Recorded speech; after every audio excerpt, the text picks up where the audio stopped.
All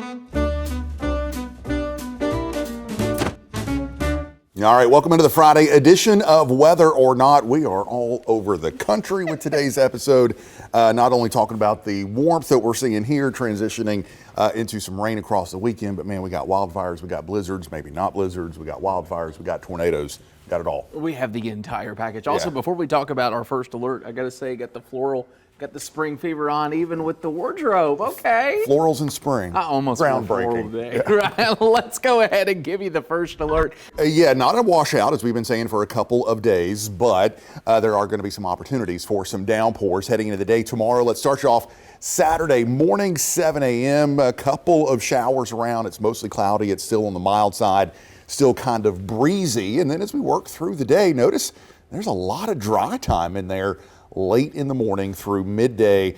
Going to focus those better rain chances, though, as we head into the afternoon and evening. Yeah, we've been saying basically the entire week, this will not be a washout. You'll still be able to do your weekend plans. But by Saturday afternoon, a couple opportunities for some decent downpours to move in. And if we can stay warm enough, potentially a couple rumbles of thunder as we go into the forecast. I'm going to be watching that closely. The good news is, when we're talking about that severe weather threat, we knew it was already low. Yeah. It's basically non-existent. Yeah, was just getting ready to say the latest data coming in today kind of favoring that better chance of a couple of storms down to our south. That also may tend to cut down on our potential rainfall totals out of this event. Either way, as we take you through the weekend for the Grand Strand, we've got those rain chances 70% tomorrow. But again, a lot of breaks in between. And then Sunday, those chances down to 30%. I think the bigger story Sunday, it's windy, it's noticeably cooler, and wouldn't be surprised if those temperatures actually started falling through the afternoon. Yeah, we might actually hit the high around noon and then just plummet down as we go into Monday. As far as you said it, though, rainfall-wise from this system, it's all, I think, going to be dependent on if we get a weak little low that tries to form on that front. Yeah. Maybe some lingering showers to try to pick up early Sunday, but at this point, not much. Not much. This is the graph, and it's a little more impressive. GFS went crazy this morning. It went 1 to 2. I'm not buying that either. Not I think buying half an inch would be a good bet. I think the overall picture here is that the higher totals will be south of us. Yeah. Quarter, maybe a half an inch. Yeah, if you're lucky. Yeah, if you're lucky. And boy, do we need a lot more than that. Gosh. Yeah, we got the latest drought update yesterday. Yeah, we were talking, and even like looking back at this as we were going in for your Wednesday update, we were talking about drought monitor came in on Thursday. You know, we could use some rain. The entire state of South Carolina, 100% of South Carolina now under drought conditions, 99% of North Carolina. There's a one sliver. Tiny little sliver there, yeah. And basically, as you go out to the Outer Banks, that isn't. But everyone desperately needs it. And the thing is we're starting to see even extreme drought conditions grow even up in the upstate. Yeah, and a lot of people say, what about all that snow? What about all that snow? It was a super dry snow. There was not a lot of moisture in that snow. Here locally, a third of an inch? Basically the equivalent of a third of an inch of moisture, of rain out of that. So as you're taking a little bit closer here across our area, notice that severe drought from the South Strand, Georgetown County, Williamsburg County, and then also once you get north and west of I-95 in the severe drought. Drought this time of the year is a little unusual. It's not what you think of in the summer where everything is sort of dried up and the crops look awful. Drought this time of the year is important because of one, how dry things are anyway this time of the year, and we need kind of a consistent rain to keep things moistened up to lower the fire threat. I'll tell you what, I played golf yesterday in Carolina Forest, a little damp out there, but it was the same area that actually caught that wildfire last weekend. Yeah. And if it could happen, you look down at the brush, it's pretty easy to see why. Yeah. You got all the peat moss, you got all the soil down there, and it's just not a good, and this is not going to help. No, it is not. So how much do we need to get out of the drought? We need 4 to 8 inches. The thing is, we need that over about a month. Yeah. So these little nickel and dime rain events, as I call them, where you get a quarter to a half an inch this time of the year, it dries up like that. We need like an inch every 2 or 3 days. We need April showers stat. Yeah, and a lot of those showers to get us out of the drought. As we typically do around here, it'll probably end with a flood sometime in the summer. Yeah. That's how we tend to end our droughts around here. But the prospects for 4 to 8 inches of rain over the next month, not looking good. because we're heading into our driest time of the year. Yeah, and it's no surprise if you've been here long enough. Typically, this is where the weather really starts to thrive with sunshine. But yeah, this is also why the peak of our wildfire season gets going all the way through early May. It is our driest time of year. We'll start to ramp that up as we go toward the end of May into June. Usually we think summer storms, or in years past, even early season tropical activity, we've actually cashed in on some rain from. Yeah, but these next couple of months, we're sort of in between the two. The soakers we get over the winter, the daily pop-up storm chances in the summer. April, statistically, our driest month around here, and March into April is our peak wildfire season. Yeah, I'll tell you what, it is going to be busy, I'm afraid. Yeah, we'll keep an eye on that as we go through. Let's talk about the wildfire stats and what we're looking at here as we show you South Carolina's wildfire season basically in a box, in a bubble, if you will. And you'll notice late February, right now, early May, the peak of the season. Yeah, late February, March into early May. I messed up on this graphic. It keeps restarting, but you get the point. We typically see in South Carolina 3,000 wildfires each year, on average about 18,000 acres burned across the state each year from wildfires. So, yeah, and the vast majority of those could be prevented. Yeah. People doing outdoor burning when they shouldn't. A lot of arson. Yeah. All right, speaking of wildfires, let's go coast to coast because it has been a big talker when it comes to it. Let's talk about the wildfire. And we thought our wildfire last year. Yeah. Imagine this. Yeah, huge wildfire breaking out near the Oklahoma-Kansas border. Started back on Tuesday when they had winds of 40 to 50 to 60 miles per hour. I had to double check this stat and triple check it. 285,000 acres burned by that fire. Thankfully, it was in a generally remote area of southwestern Kansas, not far from Dodge City. But there were a lot of evacuations in some small towns and farmsteads out there. 4 firefighters injured, and as of latest check, only, I think, 15 to 20% contained. Yeah, it is still just raging. And here's the thing, that low pressure that brought all the snow out west is moving in. So the wind's ramping up as we head into the weekend. Here's some video from it. Some of the video of just like blowing flames, intense, as we were going through there Tuesday and Wednesday. And yeah, this is one of those, it's so large, you don't have the personnel and crew. Right. Where do you even begin? It becomes to, all right, we got to protect the structures first. Yep. And then try to get this thing contained. Yeah, and you know, you think about our fires here and they're in the trees. It's nothing but grass out there. There ain't no trees in that part of Kansas. It is just grass and it is flat, and the wind out there just howls and really pushes those fires around. So, man, look at that smoke plume there. And I'll tell you what, the weather's been wild. We're going from wildfires to tornadoes. Check this out. This was yesterday in Illinois. This was what started out to be a funnel cloud, ended up being a tornado down the road. There were, I think, 3 total touchdowns that I've seen at least from today. I'm sure more of those reports coming through. But yeah, this is actually the second, if you remember, severe weather outbreak for them in Illinois. They had one that was pretty bad there toward the end of January. Yeah. But just a good reminder that, we're starting to get into that time of year. Yeah, and this was that same system we gave you the first alert to back on Wednesday. That severe weather threat there. Illinois into Indiana had some big hail with some of those storms as well. That part of the country, though, a lot quieter as we head into the weekend, kind of cold and dry there. As we take you through the day Saturday from Illinois into Indiana and Ohio. A little bit of snow up there across northern Michigan and northern parts of Wisconsin. Yeah, that snow not going to be too bad compared to what they just had. Of course, we're talking temperatures dropping down, and you can see that next cold shot of air, Bismarck 14 degrees. As you go into Iowa, 26 there in Des Moines, even holding on to 50. A little bit cooler air coming in Kentucky and Louisville there, where they just picked up on a round of severe weather as well. Yeah, and let's switch gears. We're going to go from fire to ice and snow and more snow and more snow. We've been talking about just the tremendous snow there across the Sierra Nevada mountains. This is just since Monday. Look at these numbers, just insane here. Sierra Snow Lab up there at Donner Pass, famous Donner Pass. The snow lab, they actually study snow up there, and I think that is really cool. 109 inches. Yeah. That's since Monday. Think about the snowfall rate of what's got to be coming down. Even when you get down to like the middle of this list, still 64 inches of snow there in Kirkwood. Yeah. Of course, you had that low pressure system basically feeding into the higher terrain for what, 36, 48 hours? Yeah. Yeah, and I think it was actually Palisades Tahoe, which is a ski resort, actually had to close because there was too much snow. Think about that. A ski resort closes because of too much snow. And yeah, one extreme to the other. This area was begging for snow. There you go. You got it. Well, and unfortunately, because of that snow, let's go to some of the latest here on what was happening with the avalanche. Because in California, because of that, we now know that 6 moms, it was a group of moms that unfortunately died in that avalanche. It killed 6 of them.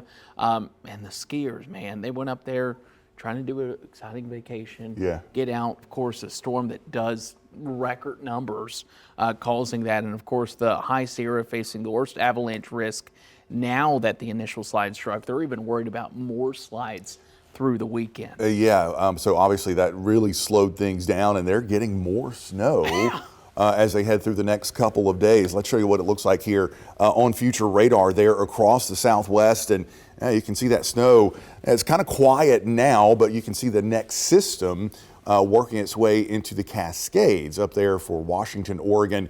And then eventually some of that moisture does slip its way down into California, especially the back half of the weekend and into early next week. All right, let's talk temperatures here, because obviously we're waiting for that next system to roll in. But for now, you'll take this for what it was. 68 in Los Angeles, still cool. 41 there in Reno, and the cold air that we've basically switched from with the warm.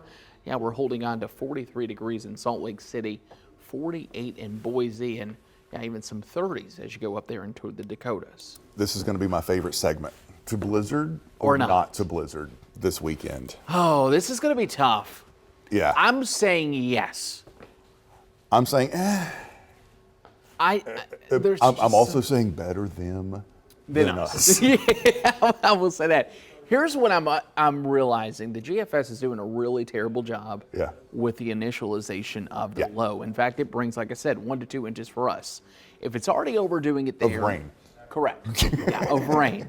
If it's already doing that with the rainfall, is it overdoing it here up top? Yeah. Maybe, but there are some conditions up there. Cold air that comes in. Yeah. Regardless, you're talking a decent snow for the Northeast, who really honestly probably want a break. Yeah. They've been capitalizing on snow lately. They really have. And bottom line is the system that does bring us those showers, as you were saying, will turn into a huge coastal storm off the coast of New England during Sunday, during Monday. The big question is, how close is it, and does it back snow into the big cities from D.C. to New York into Boston?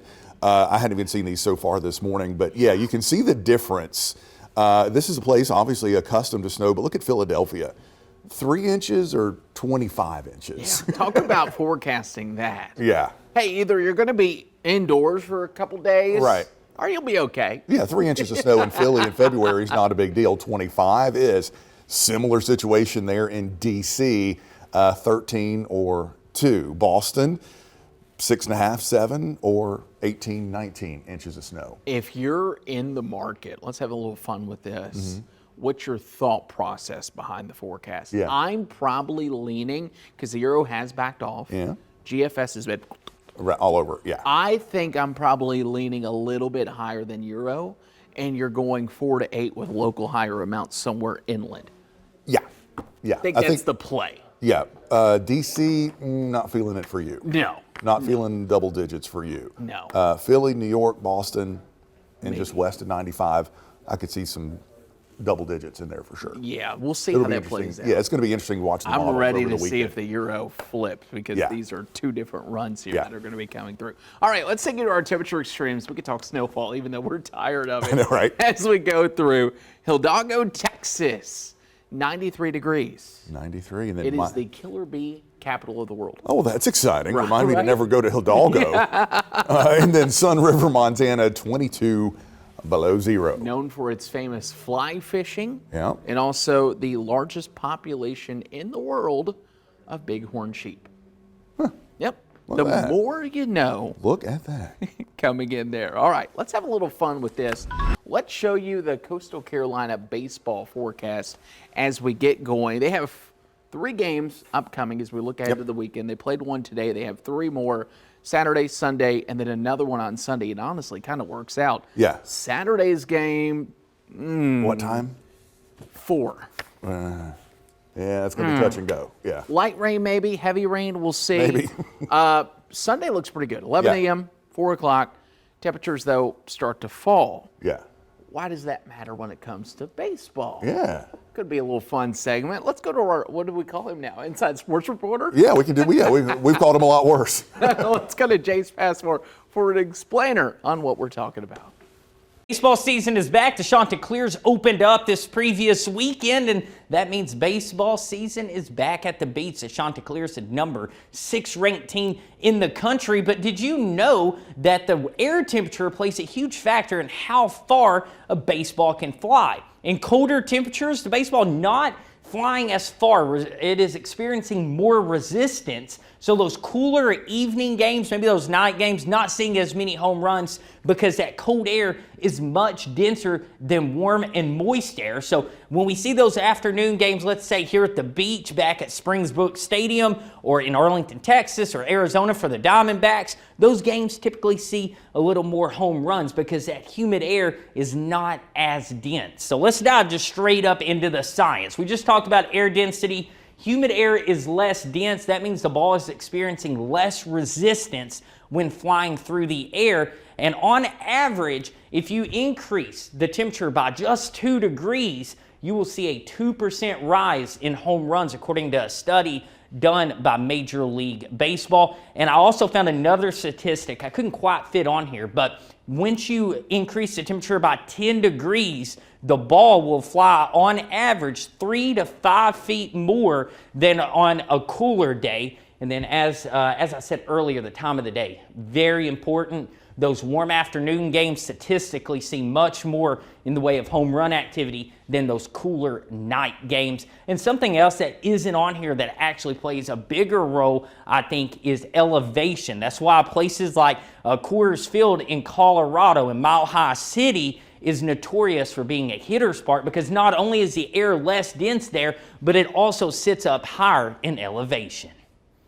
Well, sports science. Yeah, right. Do we make him do it all the time? That's kind of fun. I Same enjoy with that. golf. Yeah. So bring it back even to Myrtle Beach. Golf ball travels less in the winter. Starts to get a little bit more humid air. You go play in Colorado, maybe you can drop the ball a little bit further. Yeah. So for those that are golfers out there. All right, it's Friday. You know we got to. The Friday happy weekend hour, is favorite hour of the here. week. And yeah, I was thinking about this. Technically, when we do our Friday happy hour, it's after happy hour on Friday. But Yeah. still, we're celebrating all weekend.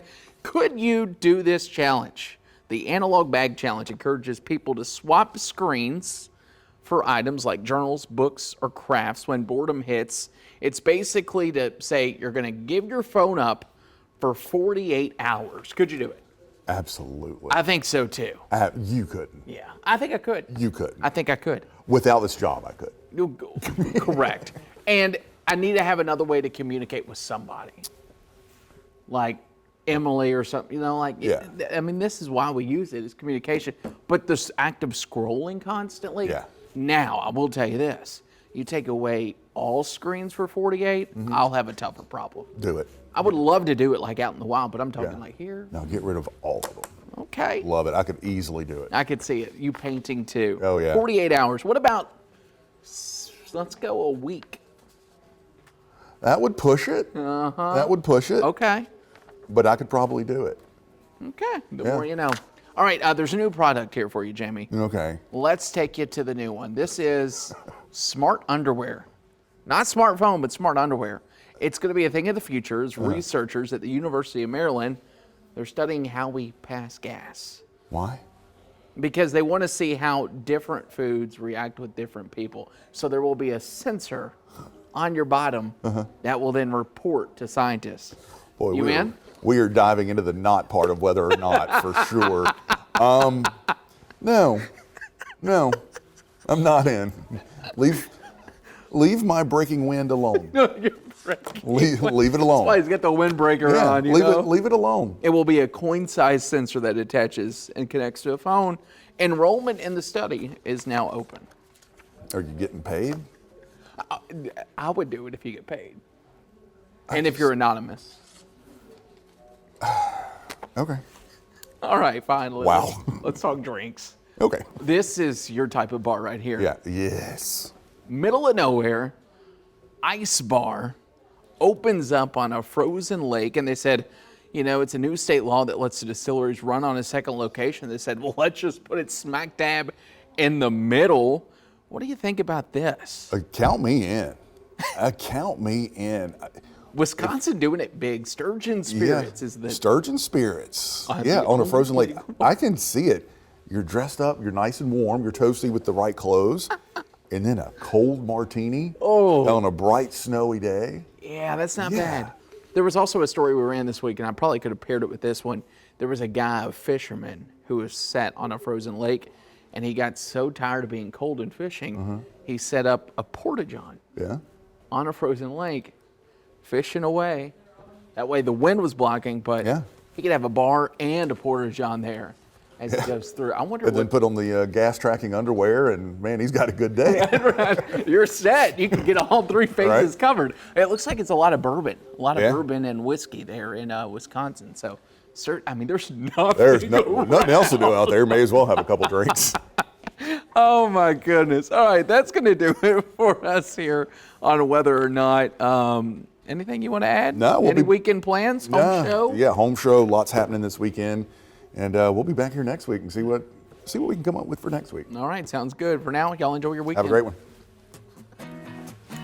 Oh, not the censor.